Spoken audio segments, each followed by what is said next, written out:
Hello everyone and welcome to our channel Holistic Facts. So recently we have seen in news that Myanmar coup and Mali coup are constantly in the media, right? So there comes another question in our mind. Is such a coup ever possible in India? So the answer is no. There has never been a military dictatorship in India and there probably never will be. But why is that so? This is what we are going to discuss in this particular video. And if you want to learn more about the Mali coup or the Myanmar coup, I'll be putting the link at the end of the video. We have already made a video on that. So first of all, what is a coup? A coup d'etat, also known as a coup. It is actually a French word originated from French.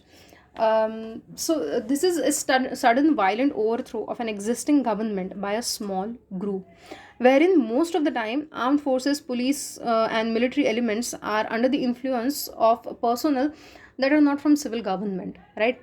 So unlike a revolution, which usually achieved by large numbers of people working for basic social, economic, and political change, a coup is simply exchange in the power at the top. So, usually, a coup does not alter a country's or a nation's fundamental social and economic policies, which is actually necessary if you want to avoid further coups or further instability, right? So, that is a difference between revolution and coup.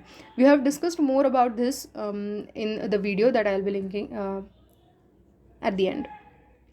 So, a 2003 review of the academic literature found that the following factors were associated with the coups. So, I have highlighted some factors. You can go through all of them, but they all are quite related. So, military popularity is a prerequisite. Then, economic decline, which is not being handled properly by the civil government, or collusion with a foreign military power, non-inclusive institution, dictatorial institutions, regime legitimacy, and past coups. They actually increase the instances of coups in future, right? Then there's colonial legacy, which I feel is one of the important points, because if you see that in mid 20th century most of the colonies got their freedom, right? For example, if you can see in this particular map, Africa was divided into European countries, almost entire Africa. Even in Asia, the South Asia or the Southeast Asia was mostly divided into European powers. So when these powers left their colonies, they left them in chaos with without a proper political institution or a system in force to form a government, which created instability, and already we know this, that Europeans powers always played a game of divide and rule. So divisions were already in place. Many countries fail into partitions, or those that have not fell into partition, many a times two groups usually emerge with opposing ideologies, and there's always instability. So if we see that, then most of the coups that have occurred in modern history, they have occurred in continents like Africa or even South America or South Asia or Southeast Asia, right, which were erstwhile colonies. And this is not to say that those countries which were not colonies of the imperial powers, their military coups cannot happen. There also they can happen for different reasons. So a military dictatorship has been common, but at the same time in 1950s and 1960s, a dictatorship in India was not an impossibility. So during 1967 general election, in fact, many thought that these might well be the last democratic elections the country will ever see. Why is that so? So first of all, until 1967, whenever elections took place, right, always Congress party was the single largest party to win these elections. There was some kind of stability, political stability in the Congress party, which had started dwindling after the death of Jawaharlal Nehru. Unfortunately, he was not in the general elections of 1967, right? So after that, many thought that country will go into chaos because there was already high unemployment, there was hunger, there was poverty, and the situations were not in control. Plus, the country was already a bit shaken by the wars that took place in 1962 with China and then 1965 war, right? But we beat all those odds. How did we do that? So the early years of independence were very, very important for us, and this isn't something that just happened. Deliberate steps were taken by the erstwhile leadership, right? So let us go through certain reasons of why it didn't happen. Sometimes many people say that Indian army is highly disciplined. The unit of Indian army that we inherited, it was highly disciplined, highly professional, and hence there's no chance of such things happening, right? They do not have their own personal stake to be dictators. But this doesn't work always, because even Pakistan, uh, Pakistan army was born out of the same traditions, but coups happened in Pakistan. So indeed, one could argue that it was precisely because Pakistan army was such highly professional force that there came a time when it felt it could no longer stand by and watch the country slide into chaos. So the civilian government was not able to handle any situation, be it economical, political, or even the internal security problems. So therein, military thought that rather than getting letting country go into further chaos, it's better that we take over, right? So they felt it was their duty to take over, which was not the case in India. So let us understand this through a Pakistan case study. We are going to see this because India and Pakistan have been born out of the same situation, right? We were undivided country, and then because of the British government, we can say, or rather because of all the things that took place in the early 20th century, we got divided, right? So it begins in undivided India, where the largest single component of the army was drawn from the undivided Punjab, right? And from here, Pakistan, after partition, inherit inherited the most substantive portion of that undivided Punjab's army. And this is why the army of Pakistan was highly professional and highly organized and disciplined. Moreover, similar was the case in India. Even we had inherited a disciplined army, but in India, the Congress party was highly evolved. It was a durable organization, and most importantly, it had connections with the masses, and it had a leadership that was pulled from the masses.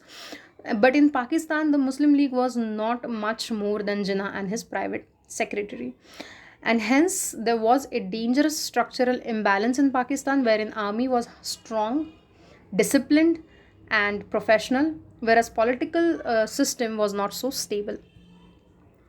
So herein, I like to share a story with you. You can just listen to it. I have not written it here, but it is from the similar sources. This will give you a glimpse of how dictatorship actually arose in Pakistan, right? So the military dictatorship in Pakistan, it did not come out of the blue, right? In 1958, we know that the first coup took place, but its roots can be seen since 1950s actually. So unlike any other, rather than just like any other colony that was just freed, Pakistan was quite in chaos, and there were many riots that happened, but the civilian authority was unable to control such riots. So one of such riot took place in early 1950s, wherein the government couldn't handle it, so they called in army heavy-handedly, strong-handedly put down all the trouble. And but army asked for another couple of days before withdrawing the troops, right? Now why was so? Because in few days, what army did is they cleaned up the city, painted the public buildings, repaired roads, pulled down unauthorized structures, and planted trees. All the civic tasks which were so far neglected by the government. So when the army left, Lahore was looking as clean and as well ordered as any army cantonment. And this actually earned the army a great deal of respect among the public. So what civilian government had not done in many years, army did it in few days. And hence, such situations, whenever arose, army was called in, army gained more and more popularity, and it was actually working in favor of the growth of Pakistan as well. So when in 1958 again Pakistan went into a complete political chaos, the army decided that its duty to interfere, and it declared martial law.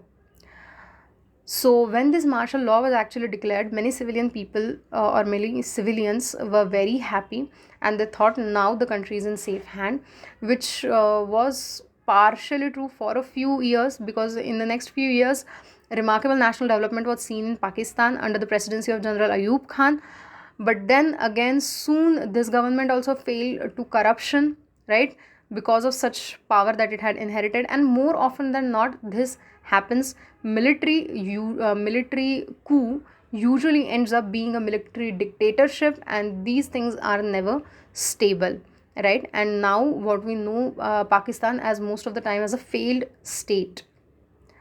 So this was the case in Pakistan, and such things never arose in India. Why? Because civilians' authority was always higher in the hierarchy. So many deliberate steps were taken for that. So when we say Indian Army was born out of the same tradition as Pakistan's, the commander in chief was the de facto defense minister.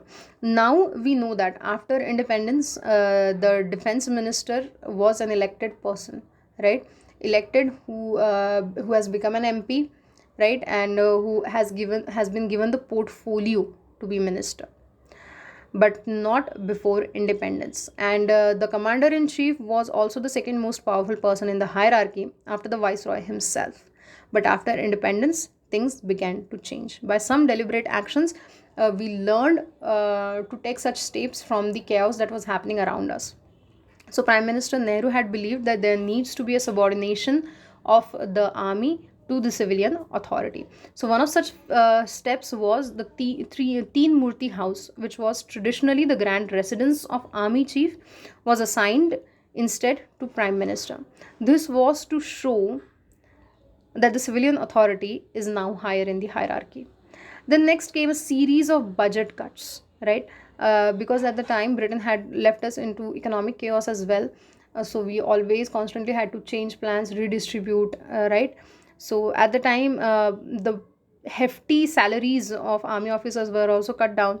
And therein, India's first army chief, Marshal Cariappa, had publicly criticized government's economic performance, and strict actions were taken against him. And it was shown that army should not meddle in matters that did not concern them, right? Not to meddle in civilian matters.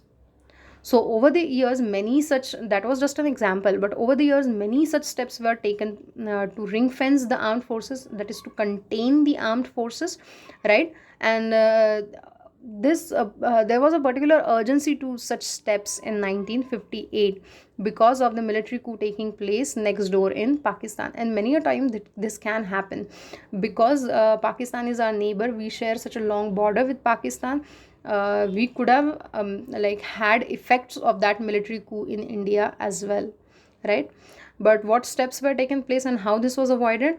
We had diversified the ethnic composition of the armed forces so that there could not be a singular agenda of a particular group, or setting up rugged commands and control structures, recasting the order of precedence or the hierarchy, then paying close attention to promotions, and most importantly, creating a counterbalancing paramilitary force which will be under civilian authorities' control.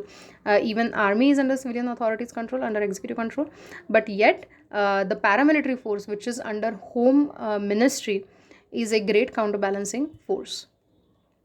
So finally, by 1970s, it was said that Indian armed forces had been finally rendered coup-free, so that now there can never be any coup. And this happened through a comprehensive system of checks and balances. We most of the time take this for granted that such things can never happen in India, but there was a time wherein it could have been possible.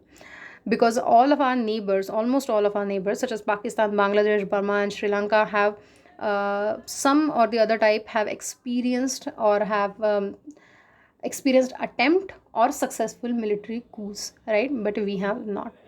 So I hope you like this particular interesting bit, because we do not usually talk about this in books. We do not see them quite in news, right? So this particular video was based on resources that was taken from the Quads India rather, whatever. So there's a scholarly article in which these things are provided. You can also read it. But this is pretty much it. This is the gist. I hope you liked it. And if you did, please like, share, and subscribe to our channel, Holistic Facts. Thank you.